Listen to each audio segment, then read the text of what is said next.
I have a question for you. All right. All right, Zero. So we talked about Game Pass and how much money it made Microsoft just last year, which is a little under $3 billion. This got my head a turning when this was announced, and had me thinking of this question I was going to ask you. Could and should Nintendo, Valve, or any other companies start their own Game Pass subscription? Now, EA has one, Ubisoft has one. I know some other companies have them as well. But I would say should Nintendo and Valve try this? Should they have their own Game Pass? Personally, I don't see Nintendo being interested in it whatsoever. No, Mostly I agree. because Nintendo has always had the mindset of we create experiences kind of like a toy maker is dedicated to making toys. So personally, I could never see Nintendo getting into it. Maybe they can kind of get into it with the Nintendo Online stuff, kind of like what we're seeing with Nintendo Online with the vintage NES and Super Nintendo stuff, and then of course the N64 stuff that we've been seeing with the expansion pass, and same for the Genesis stuff. I mean, you might have that on their current subscription service, but I could never see them in all consciousness just going, yeah, we're gonna start offering a subscription service for all of our Switch games and everything. Um, Mostly because they know that they can get away with selling Mario Kart 8 Deluxe for full price, and people still buy it. I mean, people still buy it now. I mean, and we see it all the time, just with internet communities and forums where you'll have somebody, be it a 40 or 50-year-old parent who's just like, hey, I'm buying a Switch to play games with my family. What is the one family friendly game that I should go buy no matter what the price is? And Mario Kart is usually one of the top ones, and when that thing is full price, it is a whopping $60. And yeah, Nintendo knows that they will easily be able to get that $60. Just no problem at all. Same for any of their main brand stuff. Just Breath of the Wild. Yeah, sure, it's a launch game, but people are more than happy to pay $60 for it because it's that good of a game. So, just that's that's where I just don't see it in the cards for Nintendo to offer their main console game offerings via subscription service. Right. And I actually agree with you with Nintendo, because Nintendo, I think, it's the only company that can get away with basically saying, hey, if you want to play our game, $60. And Nintendo fans have zero issue doing that at all. Nintendo fans, I think, are the most passionate about their brand and the most passionate about owning their systems and games. So that I agree with you there. I do. I will not. I do. Never will see Nintendo doing this at all, unless that's just how the business is nowadays, or that's just what the business becomes, and it has to be a subscription based model. But I don't. I don't see Nintendo doing that. I think they will continue to do their $60 plan, especially since their console right now is a hybrid console, and the added benefit of having a Switch is to play it on the go. So I think on that end, they don't need to, because they don't have to do it. But then that brings me to Valve, and I think that I can see Valve, if Microsoft becomes more powerful with the Game Pass and they start eating away at Valve's profit lines with Game Pass on PC, which may take a while, but if that does, I could see Valve doing a subscription model like this. I don't think it will be as robust as Game Pass or as PlayStation. I think it will be, you spend $5 a month, we'll give you 20 games, and we'll cycle them out every month. Kind of like Humble Bundle, only with Humble Bundle you own the games, but with Valve Pass, I'll call it, you're not going to own the games. You'll get to play the full game. but you will lose access to it after the month is over. I think that is what they will essentially do with that, because they also technically don't need it, but if it's going to eat up their profits and they want to keep people in their ecosystem, I think they just might do it just because. And just because they're such a tech-focused property, a tech-focused company, that they may just go ahead and say, that would be neat, let's just try it and see what happens. Especially with the Steam Deck. Go ahead. With the Valve Pass idea, I could see them sort of taking a note from the Xbox Game Pass with something like, hey, we have these 20 games available to play on the Valve Pass, or the Steam Pass, if we want to call it whatever. Right. And then taking a page out of the Xbox Game Pass book to say, hey, if you like this game so much, we will give you a discount on it. And then, just the discount might be, I don't know, 10, 15% or something. And then just that way you have someone who downloads it onto their Steam Deck, plays the game, and they're just like, oh my God, I love this game. I got to have it forever. Mm-hmm. And then just they go back to the store page and you see the shiny gold discount sign sitting over the price saying, hey, Valve Pass or Steam Pass user, because you have the Steam Pass, you get a pretty good discount on this game.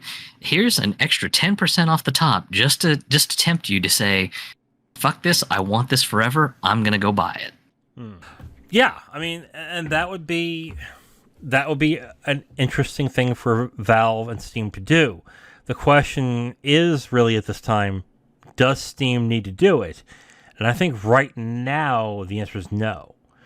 But like I said, if Xbox and Microsoft basically start taking away some of the profits that Valve has, and basically the prospect of Game Pass on PC becomes more and more attractive, I can see Valve then turning around and say, let's do that as well and see what happens. I think on that, especially with Steam Deck, because I think Steam Deck is the thing that, like, imagine like if someone bought a new Steam Deck now, the updated Steam Deck, and it came with 3 months of Steam Pass. I mean, that would be a smart thing to do, and that would get people into that ecosystem and trying out new games that are compatible with Steam Pass. And then you can make all the games on Steam Pass have to be required to be able to use on Steam Deck. So there you're marrying your quote-unquote console with the service. So you can definitely do that. I think with Valve specifically, it would take Microsoft to either take away some of their profits or start really integrating Game Pass into Windows. Like, you getting constant reminders on Windows that, hey, Game Pass is $1 a month. Or, hey, you want to play this game? It's available on Game Pass. And because it's a Windows... Actually, they do that with new Windows setups, because for my girlfriend, when she got her new gaming laptop last year, when she was setting up Windows 10, Windows 10 gave her a prompt saying, hey, are you not a member of Game Pass? Well, we've got a promo that we'll give you a 3-month trial for $1. Interesting. So yeah, definitely Microsoft has been doing that on PCs. And then for anyone who buys an Xbox console, usually there's a voucher in the box for 3 months of free Game Pass. That's interesting. Do you know who I see who might do this, actually? I think Epic might do this. Oh, yeah. Especially to try to weasel more people into their ecosystem. Yeah. And as far as I know, I believe they still have the unlimited money war chest from Tencent right now still. So, right.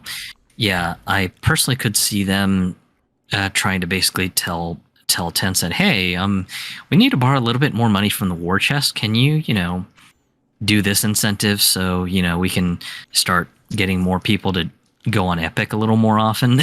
Or they could just discontinue the free games a week thing and just marry that into their Game Pass subscription. Or if they really want to be ballsy, they can turn that free game thing into a free subscription thing. And then if you have an Epic Games account, you just get a subscription for free, and you can try those games for free for a week or two, and then if you're interested, buy it. Maybe that is something they could do on that end. So, Yeah. I mean, I think if the numbers are right and they're making that much revenue, I think a lot of companies are looking at that and going, we need to get into that. We need to start that. I think I was going to say Take-Two, but they don't really have enough games that warrant that type of pass. So maybe not Take-Two. And Yeah, that and the gravy train that Take-Two has with Grand Theft Auto Online is just they've got that going for them, so they're probably just like, nah, we don't need to do that. We Yeah. have enough people who will pay shit tons of money just to get more shark cards. right. And their big games are Grand Theft Auto and NBA 2K. And especially with NBA 2K, people not only buy it for $70 every year, they spend hundreds upon hundreds of dollars just to play a couple of their modes in the game. So they really don't need that kind of subscription model.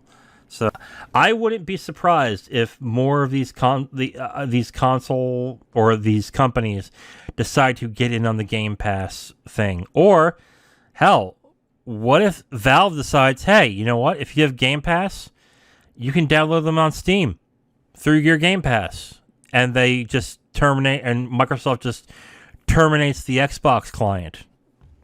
That's a possibility, maybe, but yeah, it will be interesting to see if other companies decide to, instead of fighting Microsoft, just joining on the possibilities of the subscription model. Do you have another company that might be interested in doing this? Honestly, I just can't think of anything other than just the major platform holders, really.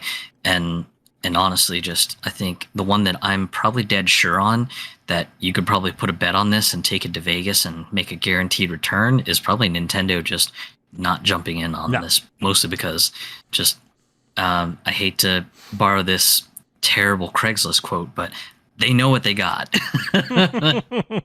Yeah. I could see Sega doing it. Think about it this way, okay?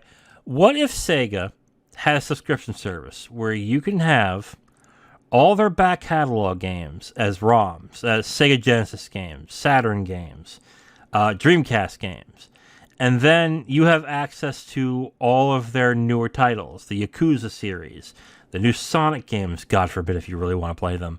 And Sega has a big enough catalog where that could work. It would have to be cheap. It couldn't be $20 or $15. It'd have to be like 10 or 5. But I could see them doing something like that. And probably failing, but I can see them doing that. They're sort of doing that with the mobile versions of their Genesis stuff. That you can play them completely for free. You just have to suffer through a little bit of ads, but if you want to just basically own the game, then they've got an upsell of, hey, you don't want ads on this like Android version of Sonic 1, then just pay us $3 and boom, they go away. Yeah. So they've been doing sort of like a free ad supported version of some of their Genesis stuff, and then there's an in-app option to just buy the game out completely and everything. So I know that Sega's been experimenting with sort of the try and buy model, but I think they just haven't decided to expand on that anymore or go into like a Game Pass service, because I don't think that the ad-supported versions of their Genesis games have been doing as well as they were hoping that they would do. But yeah. I unfortunately don't know too much on the whole thing. I mean, GOG could also do it. GOG, and they can probably easily license those older titles to other companies and saying, and get good deals on them for their pass and say, hey, we're going to do this pass for $10. They can have access to all your old titles if they want, and you'll get a piece of the profits, and they'll get discounts on getting those games if they want. And you can cycle them in and out any way you want. Why not that? They could do it too. And GOG has a big enough platform and a big enough, I would say, catalog where they could possibly do that. But I guess the question really would be, would people really want to spend $5 to $10 a month on just playing a selection of really old games. I would think probably more often than not, people would just like to own those games for $10 and just relive the nostalgia for that period of time. I don't know. Thank you for listening to this podcast segment. The Capital Games podcast is done every week, and we post it on all your favorite podcast apps, as well as segments on YouTube. If you want to listen to another segment, you can listen to a new one right there on the screen. We also do a movie podcast called the Capital Games Movie Club. If you'd like, you can go ahead and click on that and see all the movies that we have reviewed from that point. Thank you for listening, and we hope to hear from you soon.